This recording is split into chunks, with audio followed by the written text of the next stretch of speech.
दोस्तों, पिछले एपिसोड में हमने सुना कि दिव्या की माँ एक डायन थी और वो चुपके उस डायन कोट में पिशाच की पूजा कर रही थी। लेकिन गांव वालों ने उसे वहां रंगे हाथों पकड़ा और उसके पूरे परिवार को उसी डायन कोट में घसीट कर लाया। अब आगे की कहानी सुनिए। दिव्या के पूरे परिवार को डायन कोट में पकड़ के लाने के बाद जो उस समय गाँव के मुखिया थे, यानी उसी आखिरी वंशज के पूर्वज, उसने दिव्या के पूरे परिवार को वहीं मारकर दफना दिया। लेकिन दिव्या खुद एक डायन की बेटी थी, मतलब वह डायन के वरदान से पैदा हुई थी, इसलिए वह मरने के बाद एक शक्तिशाली डायन बन गई। फिर बाबा को बीच में ही रोकते हुए मैंने कहा, पर बाबा, वह एक ही जगह में कैसे फंस गई? फिर बाबा ने कहा, दिव्या मरने के बाद जैसे ही डायन बनी, उसने वैसे ही पूरे गांव में मौत का एक खेल सा चला दिया। उसकी मौत के कुछ दिन बाद से ही रोज गांव में वो किसी न किसी की जान जरूर लेती और उसी बीच में उसने मुखिया के पूरे परिवार को भी मार दिया। बाबा के इतना बोलते ही मैंने बाबा को फिर बीच में फिर रोका और कहा, पर बाबा, आपने तो कहा था अभी भी उस मुखिया का आखिरी वंशज बचा हुआ है, पर अब कह रहे हैं कि उसने पहले ही मुखिया के पूरे परिवार को मार दिया था, तो वो आखिरी वंशज कौन है जिसको अभी भी वो डायन ढूंढ रही है? फिर बाबा ने कहा, अरे बेटा, पहले पूरी बात तो सुन लो। उसने मुखिया के पूरे परिवार को तो मार दिया था, पर उस समय उसका एक बेटा अपने ससुराल गया हुआ था, जिससे मुखिया का बेटा और उसकी बहू बच गए थे। और जब मुखिया के बेटे को उसके गांव की पूरी खबर मिली, तब मुखिया का बेटा अपने गांव जा ही रहा था, तभी उसे रास्ते में ब्रिजनाथ बाबा मिले।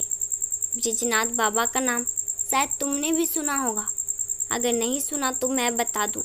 ब्रिजनाथ बाबा इतने शक्तिशाली थे कि वो सभी देवी देवता से बात करते थे।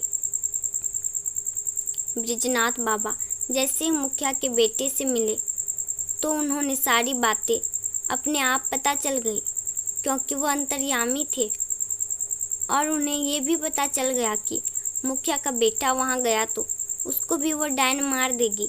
इसलिए ब्रिजनाथ बाबा भी उसके साथ ही चले आए, क्योंकि बस मुखिया के बेटे की ही जान खतरे में नहीं थी, बल्कि पूरे गांव की जान खतरे में थी। और सभी की जान बचाने के लिए ब्रिजनाथ बाबा तुरंत उसके साथ उस गांव में गए, तो उनसे भी वो डायन जल्दी से काबू में नहीं हो रही थी, क्योंकि दिव्या एक डायन की बेटी थी और मरने के बाद वो और भी ज़्यादा शक्तिशाली डायन बन चुकी थी और ऊपर से उसे बदला भी लेना था। इसलिए उसे काबू करना ब्रिजनाथ बाबा के लिए भी कठिन हो रहा था। पर किसी तरह से बाबा ने उसे काबू तो कर लिया, पर जहाँ दिव्या को दफनाया गया था उसके आसपास जगहों पर बाबा काबू नहीं कर पाए थे, जिसकी वजह से वह जगह डायन कोट बन गई और वो डायन भी वहीं फंस कर रह गई। पर जब उस मुखिया के बेटे को बेटा हुआ, तब उस डायन ने किसी को अपने वश में करके उसे उस डायन कोट में बुला लिया, जिसके बाद उस डायन ने मुखिया के बेटे को भी मार दिया।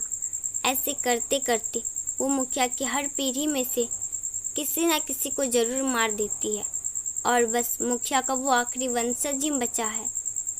पर इस बार जो वो आखिरी वंशज है वो महादेव के वरदान से पैदा हुआ था और उसकी पीठ पर एक त्रिशूल का निशान है।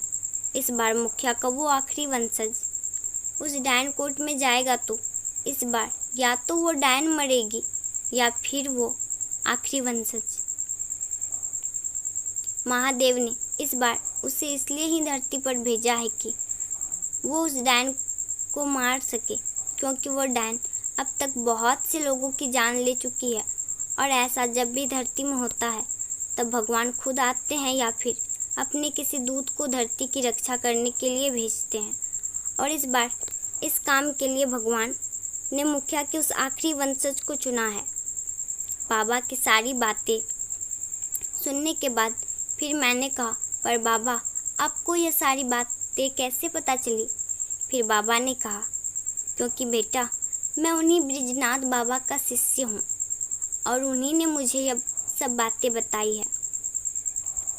बाबा की बात सुनकर फिर मैंने बड़ी ही हैरानी के साथ कहा, बाबा, पर आपने तो कहा था वो बृजनाथ बाबा 500 साल पहले थे, तो आप उनके शिष्य कैसे हो सकते हो? फिर बाबा ने थोड़ा सा मुस्कुराते हुए कहा, बेटा, क्योंकि बृजनाथ बाबा ने 600 वर्ष की उम्र में अपने शरीर का त्याग किया था और उन्होंने जब उस डायन को काबू करा था तब उनकी उम्र 100 वर्ष से भी ज़्यादा थी। और हाँ, मैं ही उनका आखिरी शिष्य हूँ। बाबा की बातें सुनने के बाद मैंने फिर हैरानी के साथ कहा, बाबा, पर कोई 600 साल तक कैसे जिंदा रह सकता है? मैंने तो आज तक कभी ऐसा नहीं सुना। फिर बाबा ने कहा, बेटा, क्योंकि वह एक महान तपस्वी थे और हमारे हिंदू धर्म में ऐसे बहुत सारे तपस्वी हुए हैं जो हजारों साल तक जीवित रहे हैं और बृजनाथ बाबा भी उन्हीं में से एक हैं। रजत ने अवनीत को बाबा की सारी बात बता दी जो उसे बाबा ने पहले बताई थी। फिर उसके बाद अवनीत की सारी बात सुनी और बड़ी हैरानी के साथ कहा, भाई, तू मुझे ले चलेगा उन बाबा के पास? क्योंकि भाई दोस्तों, इससे आगे की कहानी अगले एपिसोड में है।